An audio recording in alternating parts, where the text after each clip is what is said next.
In this lesson, we are going to discuss Kerberos prerequisites and basic configuration. Kerberos uses UDP and TCP port 88. If the packet size is above 1465 bytes, which is the maximum UDP datagram payload size, it will use TCP. The Kerberos client discovers KDC by querying DNS either for KDC SRV or a record of the domain name. Once it selects a KDC for communication, it tries to connect to the KDC for up to 3 times.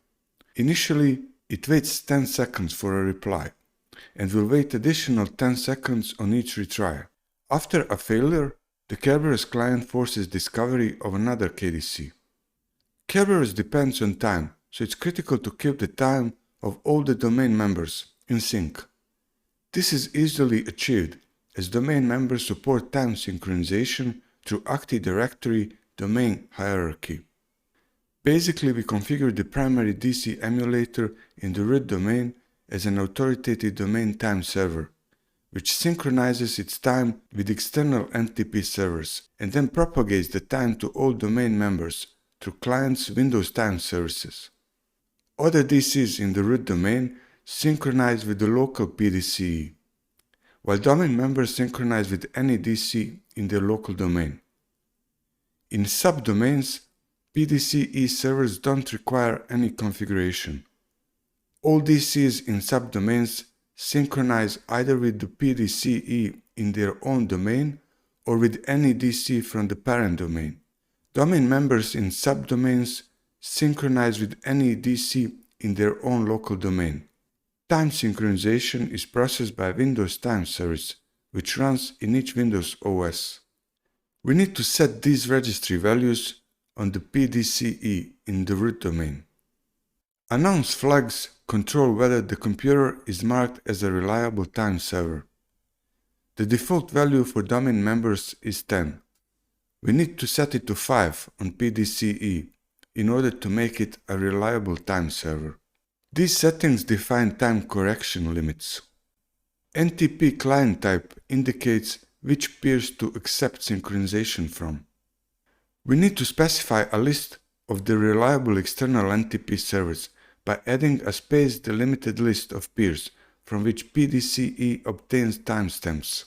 Special poll interval specifies the poll interval in seconds for manual peers. When the special interval flag is enabled, Windows Time Service uses this interval instead of a poll interval determined by the operating system. The default value on domain client machines is 3600 and on domain member servers is 1024. Enable NTP server indicates if the NTP server provider is enabled in the current time service. We can use W32TM tool to test and verify Windows Time Service configuration. Windows Time Service can also be configured to use specific time source instead of the AD domain hierarchy, and also reverse back to domain hierarchy. We will now look into managing SPNs. A service needs to be registered in AD to exist in a Kerberos realm. We register a service by assigning a service principal name to a user or a computer account, which is going to own the service. An SPN is a forest-wide unique identity of a service, and it looks like this. Service class or type specifies the service which runs under a specific account. There can be multiple services running under the same account. Common service types are HTTP, MS SQL, SCC, LDAP, and so on. The service name is the service unique ID, and it also needs to be registered in DNS for a client to be able to locate it on the network. If a custom port is used, it needs to be specified in the SPN. Since SQL Server 2008, it's not required to specify SQL's default port 1433 for SQL SPNs. A service also needs an A record to be registered in DNS, as Kerberos doesn't work with aliases or IPs by default. For backward compatibility reasons, and in an attempt to reduce application dependency on NTLM, Microsoft enabled SPN with IP addresses instead of host names, starting with Windows 10 version 1507 and Windows Server 2016. The feature is enabled on Kerberos clients by adding the following registry key. Here are the most commonly used setSPN commands, including register an SPN, but only if it doesn't already exist, list and search for an SPN.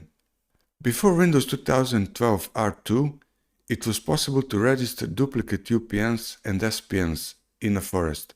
So if you inherited the forest which was upgraded from previous versions, you should search for duplicates and delete them. Of course, double check with the service owners which SPNs should be deleted and which ones should be kept. To enable duplicate UPNs or SPNs in Windows 2012 R2 or later, if there is such a requirement, install the hotfix on all domain controllers and configure DS heuristics attribute to the following values. Let's see how to configure some applications for Kerberos support.